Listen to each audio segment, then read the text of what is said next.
Kong. So naharbisan na po yan. Din sa dulo is pechay, naharbisan na rin yan. So yan po yung ating mga tanim na naharbisan na. So once na tinanim ko siya, so kukunin ko ulit yung tangkay para itanim ulit guys. So para marami sila kumpulan na sila dyan. So yan po yung ating setup guys. So simple lang pero malaking tulong na rin to kasi pandagdag na rin itong mga sahog-sahog sa ating mga lutong ulam guys. Don't try this yourself. It's extremely dangerous.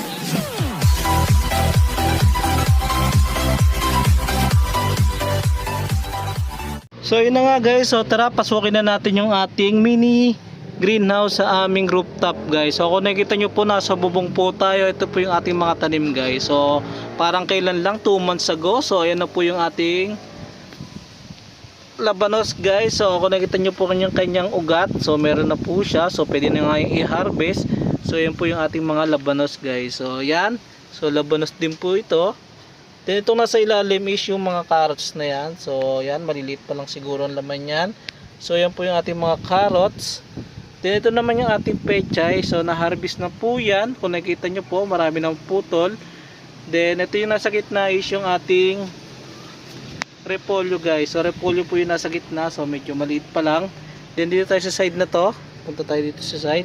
So ito po is tanim po to ng ating luya guys. So pero tinamnam ko muna siya ng kanyang siling labuyo guys, kasi isa lang po nabuhay sa ating luya guys. So marami pong tinam dyan, 6 na piraso, kaso isa lang yung nabuhay, kaya nilagyan ko na lang siya ng panibagong crops na ating siling labuyo guys. Then sinamahan ko na rin siya ng isang pirasong sayote guys. Yung sayote natin, sa binabad ko po siya sa ating tissue na basa, then tinago ko siya para mag-ugat, then bago ko siya tinanim dito guys. So yun na po, meron na po siyang umusbong rito.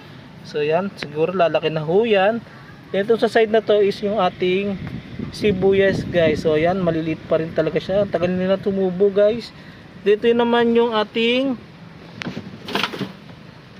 bawang guys. So ito yung ating bawang. So yan po, 8 piraso po yung tinanim ko dyan na butil. So medyo lumalaki na po sila. So yan po yung ating bawang guys. Then dito naman sa side na to, so nandito po nakatanim yung ating pipino tsaka sitaw guys. So kung nakita nyo po, medyo lumalaki na rin yung pipino natin. So yan po yung ating pipino. Ito po yung ating pipino.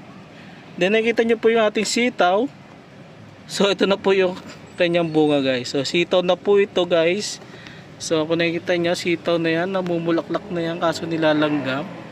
So yan po yung ating sitaw, gumagapang siya pa itaas. So gumagapang na ho yan pa itaas. Then syempre nandito yung ating pechay na bagong tanim pa lang yan. Then ito na yung ating mga mustasa guys. So ready to harvest itong ating mustasa. So nakikita nyo po, malaki na po yan guys. So yan, no? So pwede na siyang igisa. So ihalo sa ating mga lutong ulam. So medyo marami-rami rin po yan. So pwede na po siyang ipanggisa guys. So kulang pa yan, hindi ko pa kasi nadidiligan, kaya medyo parang kulubot-kulubot pa sila. Then ito, may tanim dito si mama na snake plant ata to eh. Ito na yung ating siling labuyo din kasi napadami yung aking sa siling labuyo kasi daming buto nun eh. So yan po yung ating mga buto. Ito yung ating 3 pirasong kamatis. So ang tatangkad na po nila guys. So kung nakikita nyo po, meron na po yung bulaklak. So yan po yung ating kamatis guys. So malaki na, parang kailan lang. Then syempre yung kamatis natin, may bunga na yan syempre. Hindi pwedeng wala boy. Ayaw ito yung ating bunga oh. O diba? Ang cute, ang liit pa, pero yun yung pinakaunang bunga na nakita ko. Tuwa nga ako at nakita ko yan. Ito yung ating kalamansi. So yung bunga niya, 1 piraso lang. 1 piraso lang yung nabuhay, pero marami yan nung una, naglaglagan lang. So kulang siguro sa nitrogen, tsaka calcium. Pero dinidilig ako naman yun ng saging na, balat ng saging na binabad. So ito yung ating talong. So mabababa pa, mga bansot, pero siguro pwede na siguro mamunga yung mga yan. So 3 piraso din yan. Talong yan guys, talong. Then ito yung ating kalamansi din. So ayan po yung ating namunga ng kalamansi. So ayan po yung medyo malakas-lakas. Kasi medyo lumaki na yung kanyang bunga guys. So kung nakikita nyo. Ayan na po yung ating kalamansi. Malaki na huyang guys. So gadaliri na. So din ito naman yung ating okra guys. So yung okra natin, naharbisan na po natin yan kahit maliit pa lang na puno yan. So yan, naharbisan na po yan. So ito yung ating okra din. So ito yung ating okra, malaki na to guys. So kung nakikita nyo. So magulang na yan guys. So ang gagawin ko dyan is bulukin ko na yan dyan. So dyan ako kukuha ng binhi ng okra natin guys. Ito naman yung ating sili. Tatlong puno din yan. So meron na po yung mga bulaklak guys. So kung nakikita nyo. Yan po yung ating mga siling haba naman to guys. So meron na po yan guys. So kung nakikita nyo. Namumulaklak na yan guys, kaya solid yan. So once na nagkaroon na tayo ng siling haba, pwede nang pangsigang yan guys. Then sa side naman na to guys, ito yung gumagapang natin sa gilid. So meron tayo ditong ampalaya, then upo. So yung upo natin ito guys, gumagapang na yan pa itaas sa aking kisame guys. So pag lumalabas yung kanyang buntot, so pinapasok ko sa loob yan. Then yung ating upo is meron na yung bulaklak, kaso yung iba is na bubulok, di ko alam kung bakit, pero baka to dapat tinatransfer ng bubuyog, kaso wala tayong ganon. So yan po yung ating bulaklak ng ating upo guys, gumapang na guys. Sana naman magtuloy-tuloy yan kasi puro nabubulok eh. So ito naman yung ating ampalaya, so gumapang na rin yan guys. So yung ampalaya natin, so namumulaklak na yan guys. So malaki na rin sinakop niya rin sa kisame namin. So yan, ayan po yung kanyang mga bulaklak. So hinintay ko na lang siya magkaroon ng bunga.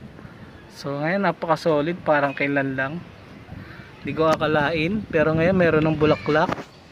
Dito naman yung ating sinanim na sweet potato o talbos ng kamote guys. So ayan po yung ating talbos ng kamote. So sayang kasi yung tangkay ng talbos ng kamote, kaya tinanim na lang din natin para once na magkaroon ng talbos, so mapapakinabakan pa natin yan. Ito yung ating pechay. So meron tayo rito ang oregano sa side na to. Nito pechay din. So ito yung mint. So medyo okay na, naka-recover na. Then pechay. Ito yung ating pandan guys. Pandan panglagay sa ating sinaing.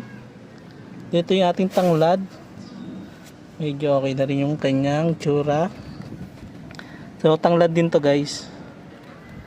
So yan, ito may pechay. Then meron akong 3 puno sa labas. So yan po yung ating malunggay. Yung nasa gitna is kayat-kayat, kaso ang payat-payat. Ito naman yung ating mulberry guys. So medyo malaki na rin yung ating mulberry, yung lalaki na ng dahon. So yan po yung ating setup dito sa ating mini greenhouse sa rooftop guys. So yan po yung ating setup, medyo mababa, pero kahit pa paano napagkakasya naman natin yung ating mga tanim guys. So kung nakikita nyo po, ito yung ating kangkong na hydroponic. So naharbisan na rin po yan. So yan, sa dulo naman is yung hydroponic na pechay natin. So naharbisan na rin yan. So nakain na namin. So yan guys, so simple lang yan guys. So yung mga simple nating kailangan sa bahay. So yan po yung ating mga pwedeng isahog sa ating mga lutong ulam. So yan guys, so napakasimple. So solid po silang lahat guys. So meron namang improvement sa ating mga tanim. So maliit na bagay, pero pag nagsama-sama yan is malaki na po yan. Yung bonus nga natin, pwede na hugutin yan kung kailang kinakailangan So yun lamang guys. So once again, this is your J-Tron TV. Once again, this is your J-Tron TV. See you guys to my next video. Peace out.